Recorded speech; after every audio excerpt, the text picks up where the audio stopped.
আল্লাহর নবীর আদর্শ কত সুন্দর ছিল জানো? নবীর আদর্শ এত সুন্দর, আল্লাহর নবীর ব্যবহার কত সুন্দর জানো? আমার নবী যখন ইলাই কালিমাতুল্লাহর দাওয়াত নিয়ে তায়েফের ময়দানে গেছে, আল্লাহর নবীর তায়েফের বেঈমানরা যুবকদেরকে লেলিয়ে দিয়েছেন। আমার আপনার নবীর পিছনে 3 কিলোমিটার পর বেঈমানরা পাথর মেরেছে, আর সামনে 3 কিলোমিটার। ইতিহাস লেখেন আমার নবীর বেঈমানরা 6 কিলোমিটার রাস্তা পাথর মেরেছে। আমার রসুলের গায়ে মশা মাছি পর্যন্ত বসা হারাম ছিল, সেই নবীর গায়ে বেঈমানরা পাথরের আঘাত করেছে। আমার নবীর গায়ে যখন পাথরগুলি গিয়ে লেগেছে, ইতিহাস লেখেন আমার রসুলের গা থেকে ফিনকি দিয়ে রক্ত মুবারক বের হয়ে গেছে। আমার রসুল অসুস্থ হইয়া জমিনে বসে গেছেন। জিবরাইল আইসা বলেন, রসুল বেঈমানরা আপনার গায়ে চতুর্দিক দিয়ে আঘাত করতেছে, আপনি যদি বলেন বেঈমানদেরকে 2 পাহাড়ের নিচে ফালায়া ধ্বংস করে দেওয়া হবে। আল্লাহর নবী বলেন, জিবরাইল না না, এরা যদি ধ্বংস হয়ে যায় কালেমার দাওয়াত আমি কার কাছে পৌঁছাবো? অতএব তারা বুঝে নাই তাদের পরবর্তী জেনারেশন তারা কালেমা পড়বে, ইসলামের ছায়া তলে আসবে। আমি তাদের জন্য হিদায়েত এবং কল্যাণের দোয়া করে গেলাম। জোরে বলুন সুবহানাল্লাহ। কল্যাণের দোয়া করেছে মুহতারাম হাজরিন। কিন্তু আজকে আমাদের অবস্থা কি হলো? কেউ আমার আঘাত করলে পাল্টা আঘাত করি, কেউ আমার গালি দিলে পাল্টা 3-4টা গালি দিয়ে উপরে থাকতে চায়। অথচ নবীর আদর্শ এটা নয়। আল্লাহর নবীর আদর্শ হলো, যদি শ্রেষ্ঠ নবীর শ্রেষ্ঠ উম্মত দাবি করেই থাকি, আমার নবীর আদর্শ হলো কেউ তোমার আঘাত করে কথা বলেছে, তার জন্য তুমি কল্যাণের দোয়া করো, তাকে তুমি মাফ করে দাও, তাহলে তুমি আদর্শবান নবীর উম্মত হতে পারবা। আদর্শ দিয়ে সফলতার সর্বোচ্চ শিখরে পৌঁছা যাবে। ধরে বলুন ঠিক কিনা? মাফ করে দাও। আমার নবী একদিকে ছিলেন আদর্শবান শিক্ষক, আরেকদিকে হলো আমার নবীর শ্রেষ্ঠ আমানতদার। মক্কার বেঈমানরা ব্যবসা করে যত টাকা আয় হতো, তারা একজন মানুষের কাছে শুধু তার আমানত রাখত। কারণ তারা জানতো মক্কাতুল মুকাররমার একজন মানুষকে আছে শ্রেষ্ঠ আমানতদার, যার কাছে আমাদের 1 টাকা রাখলে খেয়ানত করবে না, তিনি হলো আমাদের নবী। বেঈমানরা আমানত রাখত। যখন তারা দেখলেন আমার নবী দাওয়াতি কাজ এতভাবে এগুচ্ছে, বেঈমানদের পার্লামেন্ট দারুন নদওয়াতে মিটিং বসলেন। মুহাম্মদুর রাসূলুল্লাহ যেভাবে দাওয়াতি কাজ করতেছেন, তাকে এই মুহূর্তে যদি দমানো না যায় তাহলে তার দল বাড়ি হবে, আমাদের দলের মানুষ ক্রমান্বয়ে কমতে থাকবে। কি করা যায়? সবাই মিলে সিদ্ধান্ত বসলেন। কেউ বলে মুহাম্মদকে দেশান্তর করে দাও, কেউ বলে আল্লাহর নবীর জিহ্বা কেটে দাও, কেউ বলে নবী মুহাম্মদকে একেবারে দুনিয়া থেকে বিদায় করে দাও। ধরে বলুন নাউজুবিল্লাহ। বেঈমানদের চূড়ান্ত ফয়সালা হলো আল্লাহর নবীকে দুনিয়াতে বিদায় করে দিবে। এই সিদ্ধান্ত অনুপাতে রাতের অন্ধকারে আল্লাহর নবীকে হত্যা করার জন্য দল সাজিয়ে বেঈমানরা রসুলের বাড়ি ঘেরাও করার পথে রওনা হলো। এই দিক দিয়ে জিবরাইলের মাধ্যমে রসুলের কাছে ওহী চলে আসলে, রসুল মক্কার বেঈমানরা তারা দল বল নিয়ে আপনাকে হত্যা করার জন্য আসতেছে, মক্কার পরিবেশ ভালো নয়, আপনি রাতের বেলায় হিজরত করে মদিনাতুল মুনাওয়ারায় চলে যান। আল্লাহর নবীকে যারা হত্যা করে আসতেছিল, আল্লাহর নবীর কাছে এদের আমানত গচ্ছিত ছিল। আল্লাহর নবী পারতেন এদের আমানত ফিরাইয়া না দিয়ে নিয়ে যেতে, কিন্তু আল্লাহর নবী তো শ্রেষ্ঠ আমানতদার। বেঈমানরা বিশ্বাস করে তাকে উপাধি দিয়েছিলেন আল আমিন, সত্যবাদী। আমার নবী তার বিছানাতে হজরতে আলীকে শোয়া বলতেছে, আলী, যারা আমাকে হত্যা করার জন্য আসতেছে এদের আমানত আমার কাছে আছে, এই আমানত তোমার কাছে রাখলাম। আগামীকাল সকালবেলা যার আমানত তার ঘরে পৌঁছায়া এরপরে মদিনায় আইসো। জোরে বলুন সুবহানাল্লাহ। ভূমিকায় আমরা কি পেলাম? আমার নবী চরিত্রবান শিক্ষক আর শ্রেষ্ঠ আমানতদার। এই কথাটাই আমার তেলাওয়াতকৃত হাদিসের ভিতরে আল্লাহ রাসূল বলেন যে তোমরা যদি চরিত্র দিয়ে সফলতার সর্বোচ্চ শিখরে পৌঁছতে চাও, তাহলে 4টা জিনিস ছেড়ে দাও আর 4টা জিনিসকে আঁকড়ে ধরো, তাহলে পুরো বিশ্বের বেঈমানরা তোমাদের পরাস্ত করতে পারবে না। এর মধ্যে 1 নম্বর হলো আমার রসুল বলেন হিফজু আমানাতিন। আল্লাহ রসুল বলেন তোমরা আমানতের খেয়ানত করিও না। কিন্তু আজকে আমার দ্বারা ব্যক্তির আমানতের খেয়ানত হচ্ছে, রাষ্ট্রের আমানতের খেয়ানত হচ্ছে, আপন ভাইয়ের আমানতের খেয়ানত হচ্ছে, আপন বোনের আমানতের খেয়ানত হচ্ছে, ব্যবসা বাণিজ্য চাকরি বাকরি সব কিছুতেই আমানতের খেয়ানত। সম্মানিত শুধু ব্যক্তি আমার কাছে 1000 টাকা রাখছে, শনিবার সকালবেলা নিবে, 1 সপ্তাহের জন্য রাখলেন আমানত। শনিবার সকালবেলা টাকা আসতে চাইলে আমি তারে 9 দিয়া বুঝ দিয়ে দিই, খরচ করে ফেলছি, পরে আসো, খেয়ানত করলাম। রাষ্ট্রের আমানত পর্যন্ত আমার দ্বারা খেয়ানত হচ্ছে। এই বিদ্যুৎ সরকারি আমানত, এর দ্বারা আমানতের খেয়ানত হচ্ছে আমার দ্বারা। এই বিদ্যুতের হাই ভোল্টেজের তার থেকে আংটা লাগায়া অবৈধভাবে বিদ্যুৎ সঞ্চালন করলাম, এটা সরকারি আমানত। এর জন্য ময়দানে মাহশারে আল্লাহর পার্লামেন্টে জবাবদিহিতা করা লাগবে। কারণ আল্লাহ রসুল বলেছেন সকল মানুষ হলো দায়িত্বশীল, তার দায়িত্বের হিসাব আল্লাহর আদালতে পুঙ্খানুপুঙ্খানুভাবে দিতে হবে। জোরে বলুন ঠিক কিনা? আজকে তো আমানতের হেফাজত নাই, আগের জমানায় আমানত রাস্তায় পাইলে এটার হেফাজত করা হতো। এক যুবক বাড়ি বিক্রি করেছে প্রয়োজন মাফেক, যার কাছে বাড়িটা বিক্রি করলেন ওই মানুষটা কিছুদিন পর বাড়ি বিল্ডিং নির্মাণ করতে গিয়া জমি খনন করার দরকার হলো। জমি খনন করতে গেলেন, জমি খনন করার পর বের হয়েছে এক মাটির কলস, কলসের মুখটা কাগজ দিয়ে বাঁধাই করা। কলসের মুখ খুলে দেখে কলসটা খালি নয়, ভিতরে স্বর্ণ অলংকার ভরপুর।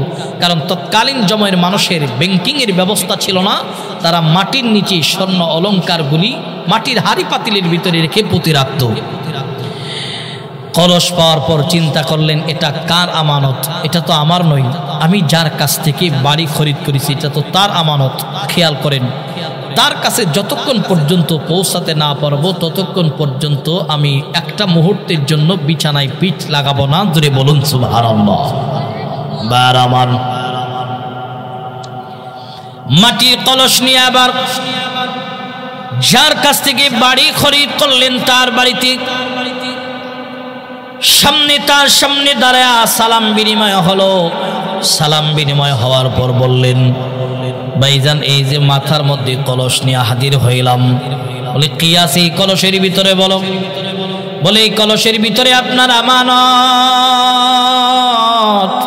আপনার কাছে ফিরাইয়া দেওয়ার জন্য আমি হাজির হইলাম। মুসলমান বন্ধু আমার খেয়াল করে নিন। এবার যুবক বললেন এটা আমার আমানত, কিভাবে বুঝলাম?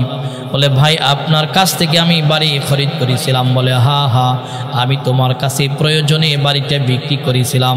ভাইজান বাড়ি যে বিক্রি করেছেন এই বাড়িতে বিল্ডিং নির্মাণ করবার গিয়া মাটি খনন করার দরকার হয়েছে। মাটির ভিতরে এই মাটির কলস পেয়েছি, কলসটা খালি নয়, এর ভিতরে টাকা পয়সা স্বর্ণ অলংকার।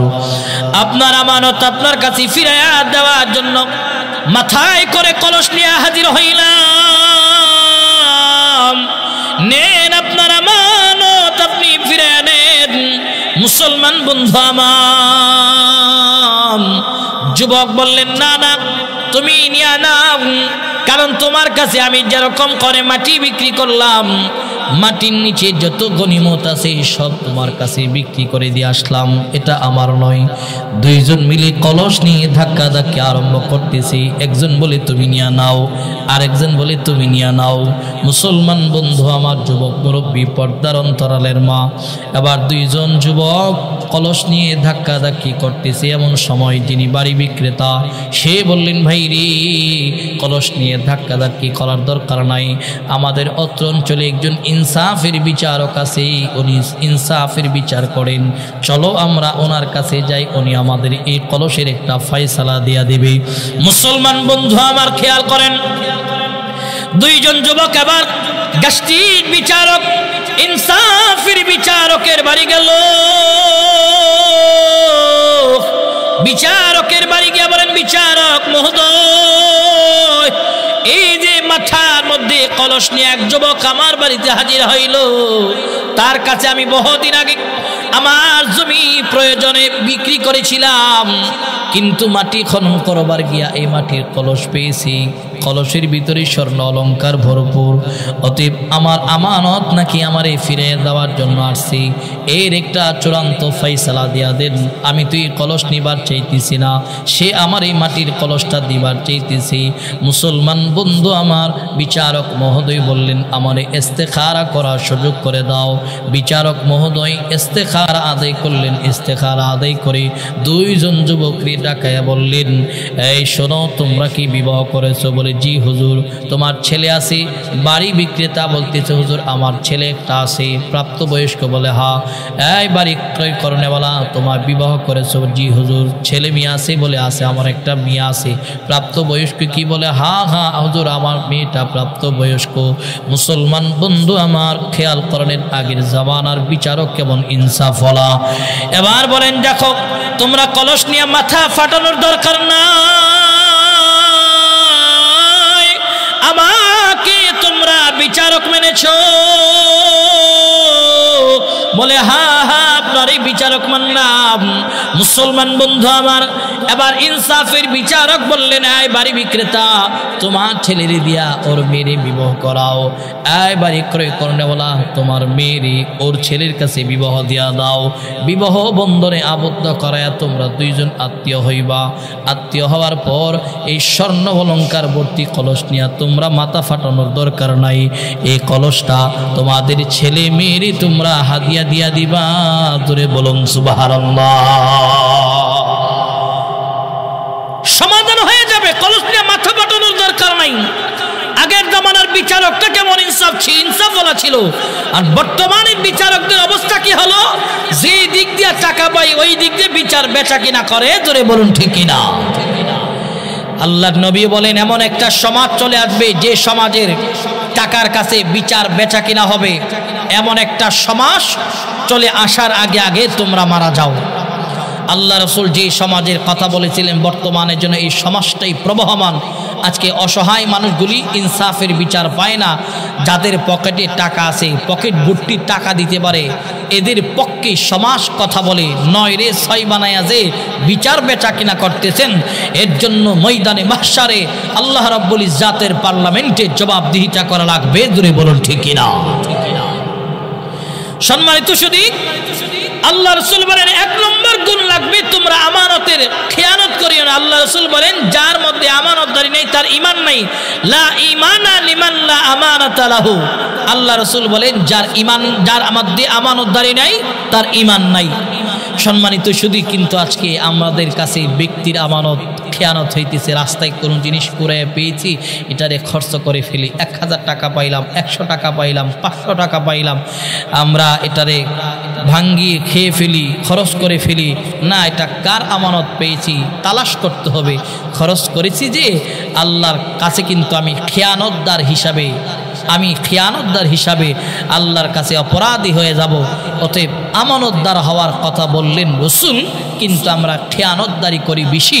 সম্মানিত শুধু আগেকার জমানায় মানুষ রাস্তা থেকে কোনো জিনিস করিয়ে ফেলে এটার হিফাজত করেছে, খেয়ানত করে নাই, আমানতের হিফাজত করেছে। সম্মানিত শুধু এমন একজন যুবক হলো তাবিঈ, যিনি সাহাবীকে পেয়েছেন কাজী আবু বকর রহমাতুল্লাহি আলাইহি। মক্কার একজন যুবক কাজী আবু বকর 3 দিনের ক্ষুধার্ত মানুষ, মক্কার বাজারে ঘুরতেছে। এমন সময় উনি সামনে তাকায় দেখলেন একটা স্বর্ণের হার পড়ে আছে। এই হারটাকে উনি হাতে নিলেন, চিন্তা করলেন এই হার কে হারিয়েছে? আমি তো হারের মালিককে তালাশ করতে হবে। যদি আমি ক্ষুধার্ত মানুষ, এটা বিক্রি করে টাকাকে খরচ করে খেয়ে ফেলতে পারবো, কিন্তু না, এটা তো আমার নয়, এটা যার আমানত তার কাছে আমি পৌঁছাবো, এই আমানতের হিফাজত আমি করব। এই স্বর্ণের হারকে উনি নিজের আলমিরার মধ্যে নিয়ে রাখলেন। জোরে বলুন সুবহানাল্লাহ। কাজী আবু বকর রহমাতুল্লাহ আলাইহি একদিন নয়, 2 দিন নয়, 3 দিন পর্যন্ত মক্কার বাজারে ঘুরলো। কোনো মানুষ নেই, স্বর্ণের হার অনুসন্ধান করে। মুসলমান বন্ধু আমার, কাজী আবু বকর রহমাতুল্লাহ আলাইহি দেখলেন একজন মুরব্বী মানুষ পাহাড়ের উচ্চ চূড়ায় দাঁড়ায়া এলান করতেছি আর বলতেছি, এই মক্কার যুবকেরা, তোমরা কেউ আমার একটা স্বর্ণের হার পেয়েছো নাকি? যদি পেয়ে থাকো আমার হার আমারে ফিরে দাও, আমি তোমাদেরকে 500 টাকা উপহার দেব। মুসলমান বন্ধু আমার খেয়াল করেন, কাজী আবু বকর রহমাতুল্লাহ আলাইহির কানে খবর পৌঁছে গেল। কাজী আবু বকর রহমাতুল্লাহ আলাইহি দৌড়ায়া মুরব্বির কাছে গিয়া বলেন, বাবা আপনি স্বর্ণের হার হারিয়েছেন, এলান করতেছেন? বলে হা হা। তুমি কি আমার স্বর্ণের হার পেয়েছো? বলে হা বাবা, মক্কার বাজার থেকে একটা স্বর্ণের হার আমি কুড়িয়ে পেয়েছি। 3 দিনের ক্ষুধার্ত মানুষ আমি হারটারে করিয়ে পাওয়ার পর খরচ করে নেই, আমানত আমি হেফাজত করে রেখেছি। অতএব আপনার হারের বর্ণনা আমার কাছে দেওয়া লাগবে। আমার করিয়ে পাওয়া হার আর আপনার হারিয়ে যাওয়া হারের বর্ণনা যদি মিলে যায়, তাহলে আপনার আমানত আপনার কাছে পৌঁছে দিয়ে আমি দায়মুক্ত হয়ে যাব। মুসলমান বন্ধু আমার, কাজী আবু বকর রহমাতুল্লাহ আলাইহি এই কথা বলার পর মুরব্বী কাজী আবু বকরের বাড়ি গেল। কাজী আবু বকরের বাড়ি যাওয়ার পর কাজী আবু বকর রহমাতুল্লাহি আলাইহি বললেন, বাবা আপনার হারিয়ে যাওয়া হারের বর্ণনা আমার কাছে দেওয়া লাগবে। হারের বর্ণনা দেওয়া হলো। এমন সময় কাজী আবু বকর বলেন, হ্যাঁ বাবা, আপনার হারটাই বোধহয় আমি মক্কার বাজার থেকে করিয়ে পেয়েছি। আলমিরা থেকে বের করে এই না মুরব্বীর সামনে ধরলেন। মুরব্বী বলেন, বাবা হ্যাঁ, আমার এই হারটাই আমার। অতএব এই হারটারে হারায়া আমি উদাসীনতার মতো তালাশ করতেছিলাম। মুরব্বী এই কথা বলার পর কাজী আবু বকর বললেন, এই যে নেন আপনার আমানত, আপনার কাছে ফিরিয়ে দিয়েছি, নিয়ে চলে যান। এই কাজী আবু বকর মুরব্বীর স্বর্ণের হার মুরব্বীর হাতে দেওয়ার পর মুরব্বীজি পূর্বে ঘোষণা করেছিলেন, যে মানুষটা আমার স্বর্ণের হারটারে পেয়ে দেবে তারে 500 টাকা উপহার দেওয়া হবে। এই কথা অনুপাতে কাজী আবু বকর লাল একটা থলের ভিতরে বইয়া 500 টাকা দিতে চাইল। কাজী আবু বকর বলেন, বাবা আপনার এই স্বর্ণের হার ফিরে দিলাম, এর বিনিময়ে আমি দুনিয়াতে নিবার চাই না, ময়দানে মাহশারে আরশের মালিকের কাছ থেকে বদলা নিবার চাই। মুসলমান বন্ধু আমার খেয়াল করেন, কাজী আবু বকর এই কথা বলার পর মুরব্বী আশ্চর্য হয়ে কাজী আবু বকরের চেহারার দিকে তাকায়। দেখে যুবকটা তো সাধারণ যুবক নয়, অনেক তাকওয়ালা যুবক। তার জন্য মুরব্বী দিল থেকে দোয়া করেছে। মুরব্বী কাজী আবু বকরের বাড়ি থেকে বের হয়। কাজী আবু বকরের চেহারায় তাকায়, আবার সামনে কদম ফলায়, কাজী আবু বকরের চেহারার দিকে তাকায়। মুসলমান বন্ধু আমার, কাজী আবু বকর বললেন, দুনিয়াতে জাযা নিতে চাই না, আপনার আমানত ফিরিয়ে দিয়েছি, নিয়ে যান, এর জাযা আরশের মালিকের কাছ থেকে আমি নিবার চাই। মুসলমান বন্ধু আমার, মুরব্বী কাজী আবু বকরের বাড়ি থেকে চলে গেল। কাজী আবু বকর কিছুদিন পর বন্ধু বান্ধব নিয়ে ব্যবসার উদ্দেশ্যে রওনা হবে। বন্ধু বান্ধব নিয়ে কাজী আবু বকর নৌকায় করে ব্যবসার উদ্দেশ্যে রওনা হলো। নৌকায় জাহাজে যতজন আরোহী নাবিক ছিল সব বন্ধু ফ্রেন্ড সার্কেল নিয়ে যখন ব্যবসার উদ্দেশ্যে রওনা, জাহাজটা যখন নদীর মাঝখানে গেল, নদীর মাঝখানে যাওয়ার পর জাহাজটা সমুদ্রের ঝড়ো হাওয়া এসে চূর্ণ বিচূর্ণ করে দিল। জাহাজে আরোহী যতজন নাবিক ছিল সব দুনিয়া থেকে বিদায় হয়ে গেল। শুধু আসমানের মালিক আল্লাহ কাজী আবু বকরে ভাসাইতে ভাসাইতে ইয়ামনের চরের মধ্যে হাজির করলেন। কাজী আবু বকর রহমাতুল্লাহ আলাইহির জ্ঞান ফিরে আসলো। কাজী আবু বকর তাকায় দেখলো তার সঙ্গী সাথীরা যারা ছিল সব দুনিয়াতে মৃত্যুবরণ করলো। আসমানের রব জমিনের রব আল্লাহ তাকে বাঁচিয়ে শুধু একটা তখ্তর উপরে ভাসাইতে ভাসাইতে ইয়ামনে চরে হাজির করলো। মুসলমান শিক্ষিত সমাজের যুবক মুরব্বী পর্দার অন্তরালের মা কাজী আবু বকর দেখলেন চরের মধ্যে সুউচ্চ মিনারা দেখা যায়। উনি বুঝতে পেরেছে এটা মুসলিম সম্প্রদায়দের এলাকা, মুসলিম শাসিত এলাকা।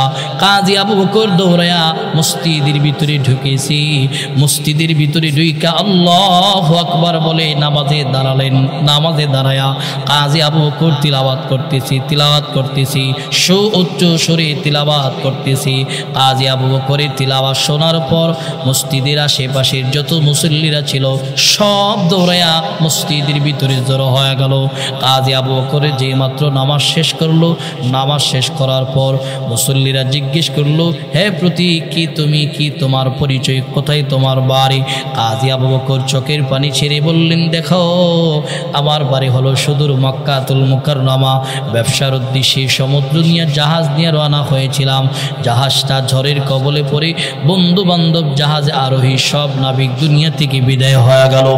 আসমানের মালিক আল্লাহ আমারে বাঁচিয়ে তোমাদের কিনারে হাজির করলো। অতএব আমি মক্কায় যাব, আমার এই মক্কায় যাবার রাস্তা বের করে দাও। মুসলমান শিক্ষিত সমাজের যুবক মুরব্বী পর্দার অন্তরালের মা কাজী আবু বকর রহমাতুল্লাহি আলাইহি কথা বলার পর সব মানুষেরা বলেন, হে আবু বকর, তুমি আর মক্কায় গিয়ে কি করবা? আমরা অনেক দিন মনের একটা ব্যথা আর ক্ষোভ নিয়ে ঘুরতেছিলাম, মনের আকাঙ্ক্ষা। সেটা হলো আমাদের এই মসজিদে একজন যোগ্য ইমাম ছিল, যার কাছ থেকে আমরা কোরআন তিলাওয়াত শিখেছি, ইসলাম শিখেছি। উনি কিছুদিন পূর্বে দুনিয়া থেকে বিদায় হয়ে গেল। আমরা একজন যোগ্য ইমামের অনুসন্ধান করবার ছিলাম। আপনার যে শ্রুতি মধুর কণ্ঠের তিলাওয়াত শুনেছি, আপনি যদি চান আমাদের এই মসজিদের জিম্মাদারি কাঁধে নিয়ে ফেলেন। যদি জিম্মাদারি কাঁধে নেন, আমরা আপনার কাছ থেকে কোরআন শিখবার পারবো। কাজী আবু বকর এই কথা বলার পর কাজী আবু বকর বললেন, ঠিক আছে, আমি তোমাদের এই মসজিদের জিম্মাদারি হাতে নিয়ে নিলাম। দূরে বলুন সুবহানাল্লাহ। কাজী আবু বকর রহমাতুল্লাহ আলাইহি মসজিদের জিম্মাদারি হাতে নেওয়ার পর একাধারে 2 বছর মসজিদের জিম্মাদারি আদায় করলো। মুসলমান শিক্ষিত সমাজের যুবক মুরব্বী পর্দার অন্তরালের মা দিলের কানটা লাগায় শোনো, কাজী আবু বকর 2 বছর পর্যন্ত জিম্মাদারি আদায় করার পর ওনার সমস্ত মুসল্লিরা একদিন তার সামনে দাঁড়ায় বলেন, হে আমাদের সম্মানিত ইমাম সাহেব, আপনি তো যুবক মানুষ, এখনো পর্যন্ত বিবাহ করেন নাই। অতএব আপনার কাছে আমরা প্রস্তাব নিয়ে এসেছি, আপনি যদি আমাদেরকে ইজাজত দেন, তাহলে আমাদের এই ইয়ামনের চরের যিনি সর্বপ্রথম মুসলমান, যার হাত ধরে আমরা কালিমার ছায়া তলে এসেছি, ইসলাম কবুল করেছি, ওনার একটা মেয়ে আছে। আপনি যেই মাপের আল্লাহওয়ালা বুজুর্গ, ওই মেয়েটাও সেই মাপের আল্লাহওয়ালি বুজুর্গ। অতএব আপনি যদি আমাদেরকে অনুমতি দেন, আপনার বিবাহর ব্যাপারে তাদের গার্ডিয়ান যারা আছে এর সাথে কথা বলবো। মুসলমান শিক্ষিত সমাজের যুবক মুরব্বী পর্দার অন্তরালের মা কাজী আবু বকর বললেন, আমার ইস্তেখারা করার সুযোগ করিয়া দাও। ইস্তেখারার নামাজ আদায় করলেন। ইস্তেখারা আদায় কইরা তার মুসল্লিদেরকে ডাকালো, ডাকিয়ে বললেন, শোনো, আমি ইস্তেখারার মধ্যে এই আমল পেয়েছি যে দেখো, আমি যেহেতু মক্কায় আর ফিরে যাব না, তোমাদের এখানে ইমামতির জিম্মাদারিতে 2 বছর চলে গেল, আর মক্কায় যাব না। ঠিক আছে, যাও, তোমাদের ইজাজত দিয়ে দিলাম, বিবাহর ব্যাপারে তোমরা কথা বলো। মুসলমান বন্ধু আমার, কাজী আবু বকরের বিবাহ সম্বন্ধ নিয়া যখন ওই মেয়ের গার্ডিয়ানদের কাছে গেলেন, তারা অ্যাকসেপ্ট করেছেন। অ্যাকসেপ্ট করার পর কাজী আবু বকরের বিবাহর কথা পাকা হয়ে গেল।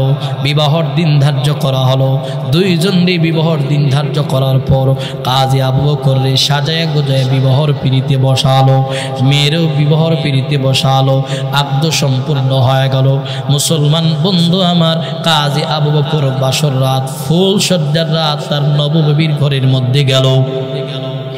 নববধূর ঘরের মধ্যে যাওয়ার পর নববধূর ঘণ্টাটা উঠানোর পর কাজী আবু বকর রহমাতুল্লাহ আলাইহি তার বিবির চেহারার দিকে নজর না দিয়া গলার দিকে নজর পড়ে গেল। কাজী আবু বকর রহমাতুল্লাহি আলাইহি দেখলো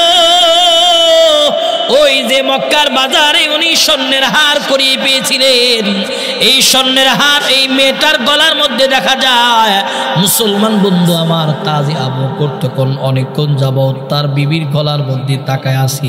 গলার দিকে তাকানো অবস্থায় দেখা তার বিবি মনে মনে ধারণা নিতেছে যে আমার অত্র অঞ্চলের সমস্ত মানুষ বলেছে আমার স্বামী আল্লাহওয়ালা দিনদার, কিন্তু উনি আমার নববিবির ঘণ্টাটা খোলার পর চেহারার দিকে না তাকায়া আমার গলার স্বর্ণের হারের দিকে তাকায় আছে, অতএব উনি দুনিয়াদার। মুসলমান বন্ধু আমার, কাজী আবু বকরের মনের মধ্যে এবার বিবির যে ধারণা আছে, কুমন্ত্রণা আছে। কাজী আবু বকর বুঝতে পেরেছি, তার নববিবির ডেকে বললেন, এই বিবি আমার, তুমি বোধহয় আমার ব্যাপারে তোমার মনের মধ্যে ধারণা নিতেছে। বলে হা হা। এবার কাজী আবু বকর বলেন, দেখো আমার ব্যাপারে তোমার মনের মধ্যে ধারণা নিও না,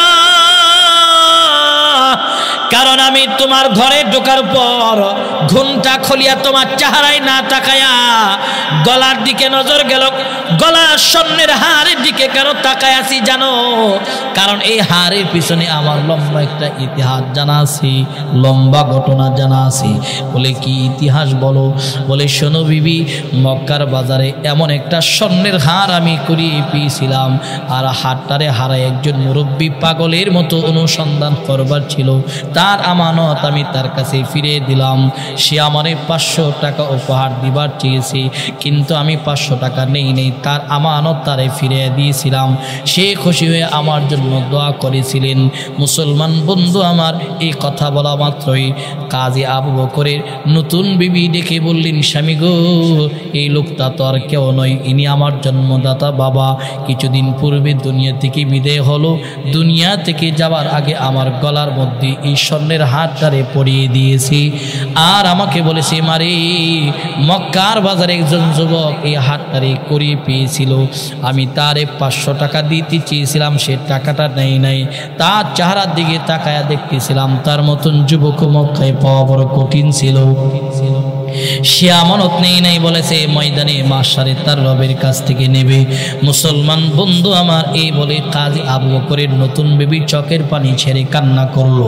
কাজী আবু বকরের বিবির কান্না দেখার পর কাজী আবু বকর বললেন, বিবি কান্না করিও না। মুসলমান বন্ধু আমার, কাজী আবু বকরের নতুন বিবি গলা থেকে স্বর্ণের হারটারে খুলে ফেললেন। খুলে কাজী আবু বকরের হাতি দিয়া বলেন, স্বামী আমার, এ হারের পিছনে এত গল্প, এত ইতিহাস, এ হার আমি পরব না। এ হারটারে বিক্রি করিয়া এই টাকাটারে আপনি আল্লাহর রাস্তায় সদকা করে দেন। ধরে বলুন সুবহানাল্লাহ। সম্মানিত শুধু হেফাজত করেছে আমানতের, পূর্বে আল্লাহ পাক এই আমানত তার কাছে ফিরিয়ে দিয়েছে, বিক্রি হলো, এই টাকাটা আল্লাহ রাস্তায় সদকা হলো। অতএব আল্লাহ রাসূল এই কারণে বলেছে যে তোমরা আমানতের হেফাজত করো, আল্লাহ তোমাদেরকে দুনিয়াতে বড় ধরনের জাযা দিবে। 1000 টাকার নোট রাস্তায় পেয়েছো, এটার খেয়ানত করলে কি হবে?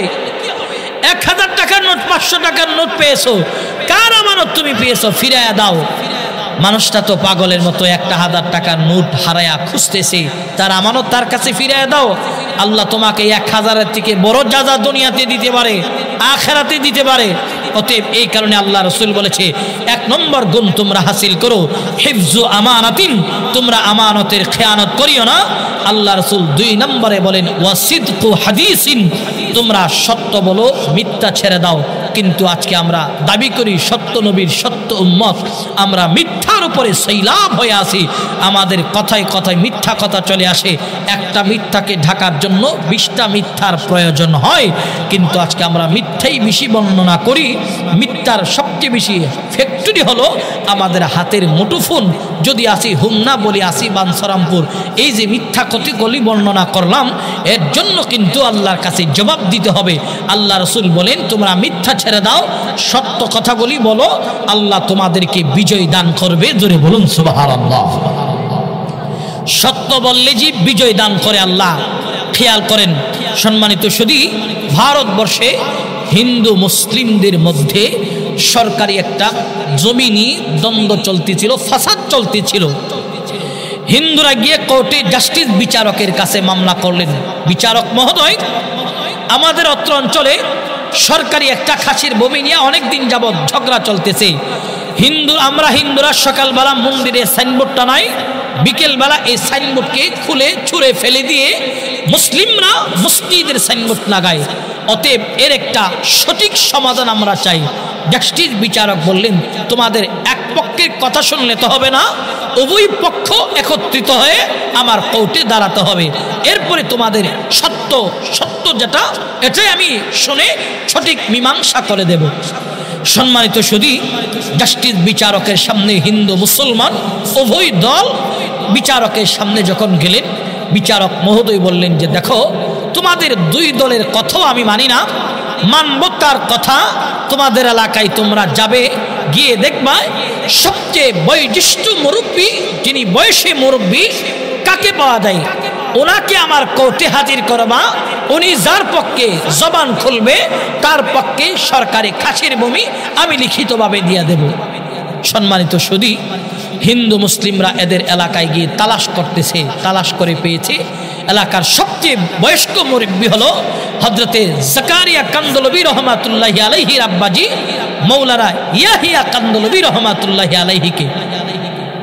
মুসলিমরা একদিকে এত বড় আলেমকে পেয়ে খুব আনন্দিত, কারণ ইনি আমাদের মুসলমানদের পক্ষেই কোর্টে জাস্টিস বিচারকের সামনে কথা বলবেন। আরেকদিকে হিন্দুরা খুশি, বিচারক যিনি আসনে বসা উনি হলো হিন্দু, ইনি তো আমাদের মন্দিরের পক্ষে জায়গা লিখে দেবে।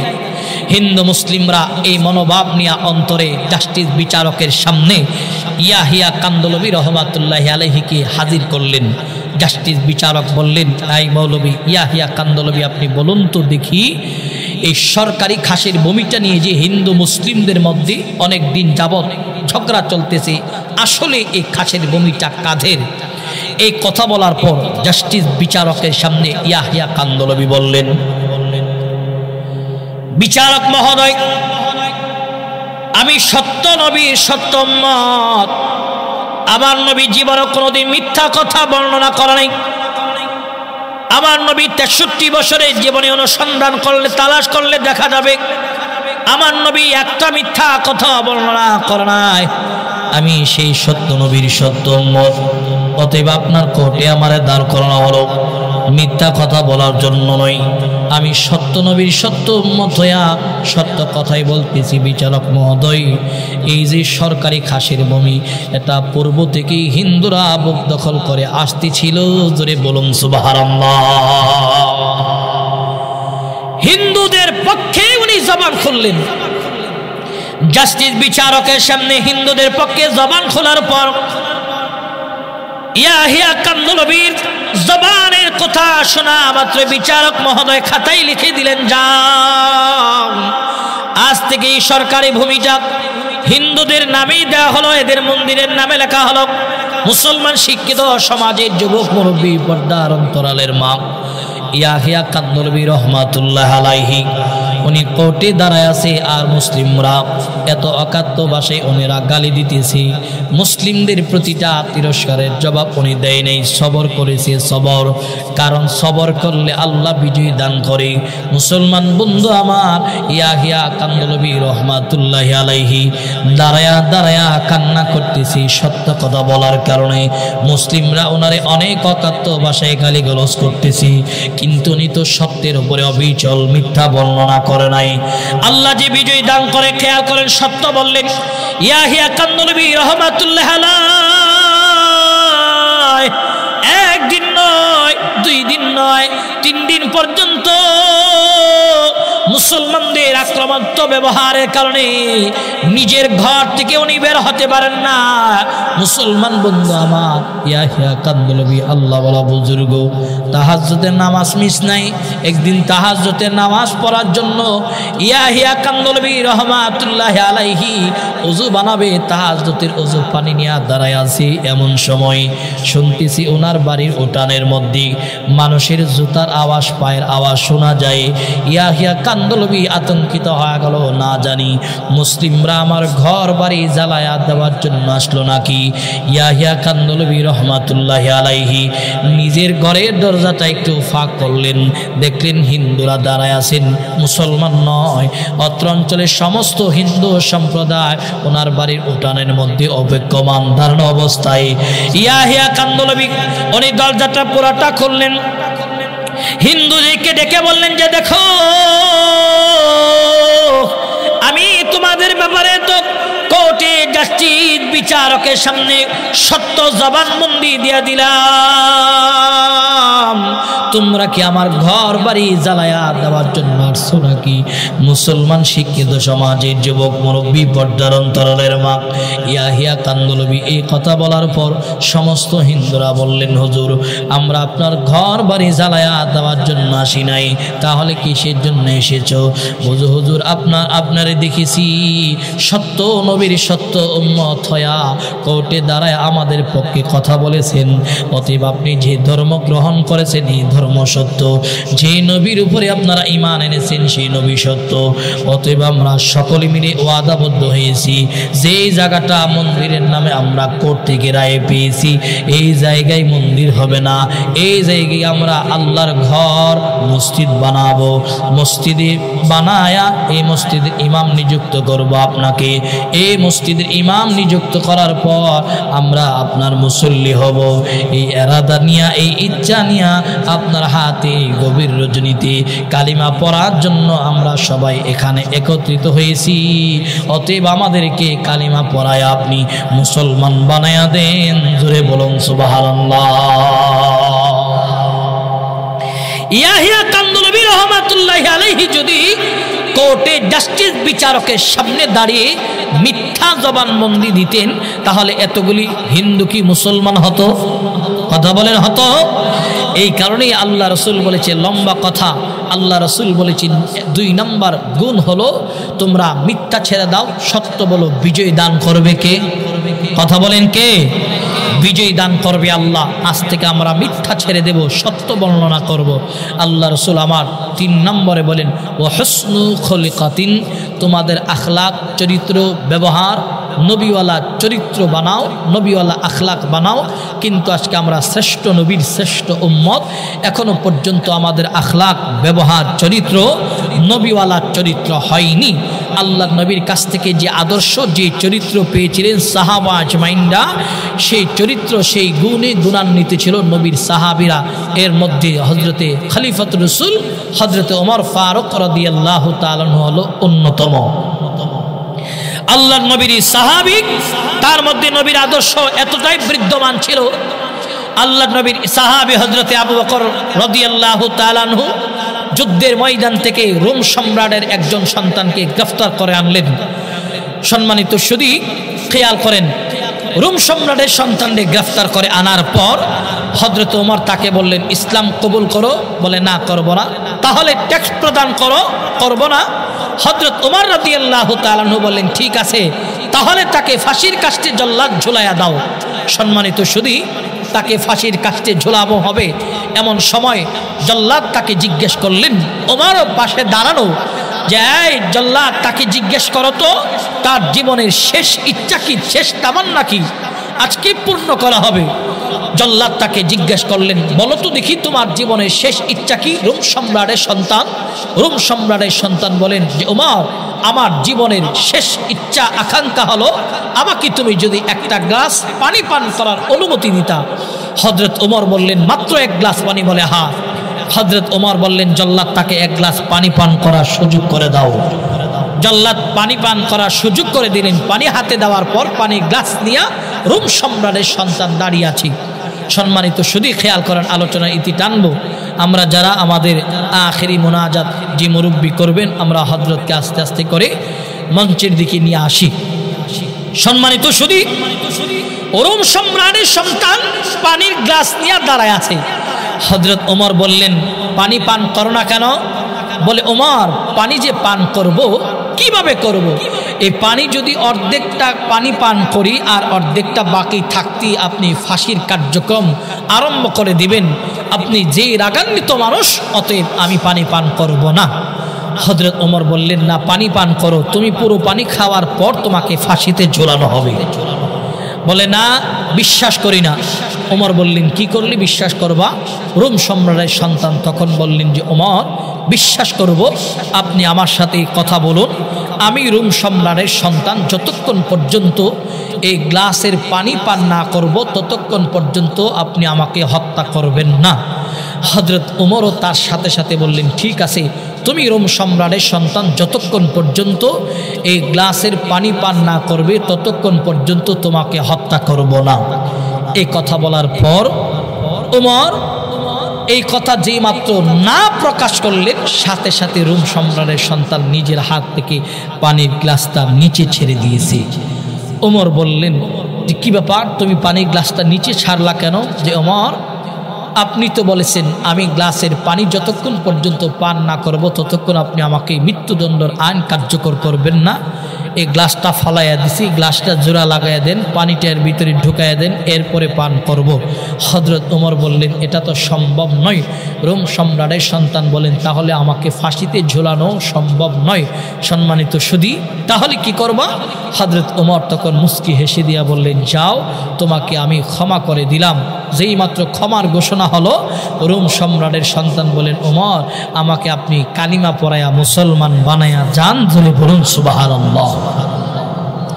হযরত ওমর তখন বললেন, এই রোম সম্রাটের সন্তান, তোমাকে এত ভাবে বোঝানো হলো কালিমা পড়ার কথা পড়ো নাই, তোমাকে ট্যাক্স প্রদান করার কথা বলা হলো, ছেড়ে দেওয়া হবে, এটাও করো নাই, এখন অনায়াসে কালিমা কেন পড়লা? খেয়াল করেন, হযরত ওমরকে বললেন, রোম সম্রাটের সন্তান ওমর, আপনাকে তখন দেখেছিলাম গরম, আর বর্তমানে আমার সামনে যে ওমর দাঁড়িয়েছে ইনি হলেন নববীর আদর্শে আদর্শবান্বিত হয়ে, নববীর চরিত্রে চরিত্রবান হয়ে এই ওমর এখন হলো নরম। এই নরম ব্যবহার দেখে আমি কালিমা পড়তে আগ্রহ হয়েছি। জোরে বলুন সুবহানাল্লাহ। অতএব আল্লাহ নবীর সাহাবীদের নরম ব্যবহার দেখে মুশরিকরা কালিমা পড়তো। আমরা সেই নবীর উম্মত, আমাদের মধ্যে সেই আখলাক নাই, চরিত্র নাই। আজকে আমার আপনার ব্যবহারে আমার ভালো বন্ধু পর্যন্ত শত্রু হয়ে যায়। না না, সুন্দর ব্যবহার করতে হবে। সম্মানিত সুধী, আল্লাহ রসুল আমার 4 নম্বরে বলেন, লম্বা কথা, ও আল্লাহ রসুল 4 নম্বরে বলেন, ওয়া ইফাতু ফি তুমাতিন। আল্লাহ রসুল বলেন, তোমাদের 4 নম্বর যে জিনিসটা করতে হবে, তোমাদের লোকমাকে হালাল বানাও। তোমাদের লোকমাকে হালাল বানাও, হারাম খেও না, হালাল বক্ষণ করো। কিন্তু আজকে আমাদের মুসলমানরা অনেক সময় বলে, হুজুর আমার দোয়া কবুল হয় না, আমার নামাজ কবুল হয় না, হুজুর এত মুসিবতের জন্য দোয়া করি, কবুল হয় না কেন? সম্মানিত সুধী, দোয়া কবুল হওয়ার প্রথম শর্ত হলো আমাদের লোকমাকে হালাল বানাতে হবে। আজ থেকে আমাদের লোকমাকে হালাল বানাতে হবে। রাজি আছে ইনশাআল্লাহ? আল্লাহ আমাদের কবুল করুক। সম্মানিত সুধী, লম্বা কথার অগোছানো কথা, এলোমেলো কথা, সব কথার মূল খুলাসা কালাম হলো আমরা কোরআন এবং সুন্নাহর আদলে আমাদের জীবন পরিচালনা করব। সম্মানিত সুধী, 4টা দামি গুণের কথা বলা হলো, আমরা পালন করার চেষ্টা করব। 1 নম্বরে আমানতের খেয়ানত করব না, 2 নম্বরে মিথ্যা কথা বলবো না, 4 নম্বরে নববীর আদর্শে আদর্শবান হব, 4 নম্বর হলো লোকমাকে আমরা হালাল বানাবো। আল্লাহ আমাদের কবুল করুক, আমিন। আল্লাহ যে যুবক ভাইরা আয়োজন করছে তাদেরকেও কবুল করুক, সকলে বলুন আমিন। যারা আসতে পেরেছি, বসতে পেরেছি, কথাগুলি শুনেছি, আল্লাহ আমাদেরকে কবুল করুক, সকলে বলুন আমিন। হুজুর আপনাদেরকে নিয়ে দোয়া করবে, আমি আপনাদের কাছ থেকে বিদায় নিচ্ছি। আসসালামু আলাইকুম ওয়া রাহমাতুল্লাহি ওয়া বারাকাতুহু।